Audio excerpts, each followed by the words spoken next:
Alors que le président américain avait initialement évoqué la tenue d'un sommet à Budapest pour discuter de la fin du conflit en Ukraine, Donald Trump est revenu sur cette initiative. La Maison-Blanche a confirmé mardi que la rencontre annoncée en fin de semaine dernière ne pourrait se tenir dans l'immédiat. Les discussions bilatérales se poursuivent pour l'instant au niveau des ministres des Affaires étrangères après un échange téléphonique qualifié de productif entre le secrétaire d'État américain et son homologue russe.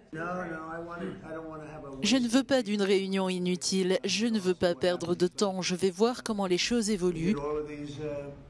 Nous avons conclu de grands accords, des accords de paix, tous très solides, sauf celui-ci. J'ai dit, allez sur la ligne de front, sur le champ de bataille, retirez-vous, rentrez chez vous et prenez un peu de repos, car ces deux pays sont en train de s'entretuer. Oui, ces deux pays perdent entre 5000 et 7000 soldats par semaine. Nous verrons donc ce qui se passera. Aucune décision finale n'a encore été prise.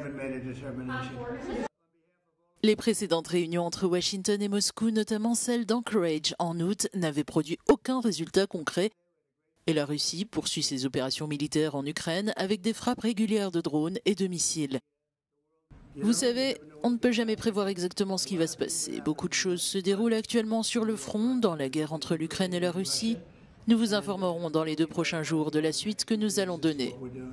Le Kremlin souligne qu'une rencontre directe nécessite une période de préparation, mais les dirigeants européens et ukrainiens dénoncent les tentatives de Moscou pour ralentir les négociations et demandent un arrêt immédiat des combats qui pourrait servir de base à de futures discussions.